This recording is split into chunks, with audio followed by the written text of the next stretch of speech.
Hello आज मु आपण मसला कदली भजा आनी यही रेसिपीटी को आप शेष पर्यंत देखूँ। वीडियोटी भल लगे मो चैनल को सब्सक्राइब लाइक कमेंट शेयर करूँ।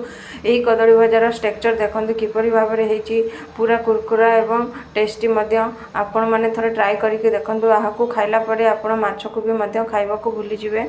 चलतु आम रेसिपीटी को आरंभ करवा। ये रेसिपी मुझे कदली नहीं जाइए। कदली मुझे 5टी ରୁ 6टी नहीं जाइए। आपण क्वांटिटी हिसाब से कम बेसी करें। कदली मु एक चोपा छड़े नहीं चोपा छड़े गोटे कदली को 2 भाग कर नहीं। बर्तमान मुझे सब कदली को काटी नहीं हलदी पानी रे रखी नहीं जहाद्वारा कला पड़ो ना। अन्य एक पात्र नहीं जावा। पात्र मु पानी नहीं जाइए गोटे ग्लास। से स्वाद अनुसार लुण हलदी पकाए कदली को पकाए भल भाव में सीझे नौ। ये किंतु कदली को आम बेसी सीझेबा ना 60 to 70% सीझेबा बेसी सीझेबा ना ना बेसी सीझी गले भांगी देखो। बर्तमान मु कदली भजा को आपन को देखे नौची यहीपरि भाव में सीझी दरकार। बर्तमान आम एक स्ट्रेनर रे कदली को काढ़ी नवा एक्स्ट्रा पानी जमती रहिबो नाही। बर्तमान अन्य एक पात्र नवा से आम एक मसला प्रस्तुत करवा। से मुझे 2 चम्मच बेसन नहीं 2 चम्मच चाउल गुंड 2 चम्मच कॉर्नफ्लोर नहीं एवं किसी एवं स्पाइसेस मुझे लंका गुंड धनिया गुंड जीरा गुंड गरम मसला हलदी स्वाद अनुसार हलदी एवं शेष में मुझे काश्मीरी लंका गुंड को 2 चम्मच पकई जहाद्वारा ये कलर टी भल हम। ये अदा और रसुण बटा को मुझे गोटे बड़ चम्मच पकई नहीं।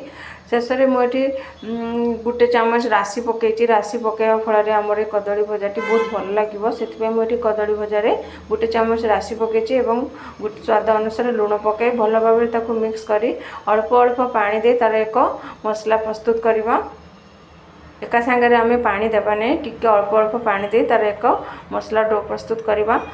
बर्तमान देखो आम मसलाटी प्रस्तुत हो गला। यही मसलार आम जो सीझे रखि कदली को पकई से भल भाव में मिक्स कर नवा जहाद्वारा आमर से कदली रे सब मसला गुड़िक भल भाव में लगिज।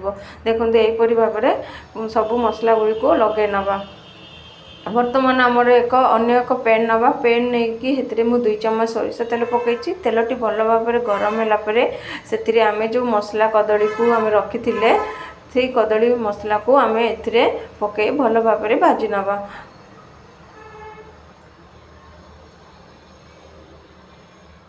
बर्तमान देखो मु सब माने जी दरकार हम आम से पकई ताकू आम भाजी नवा।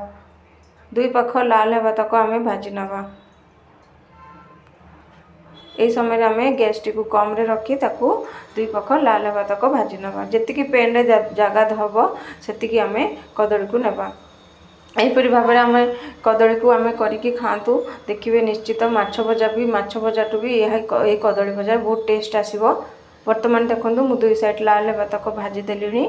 बर्तमान आमर प्रस्तुत हो गला मसला कदली भजा। यहीपरि भाव में बाकी सब गुड़िक भी मु भाजी नौ। बर्तमान आमर प्रस्तुत हो गला। Bye bye.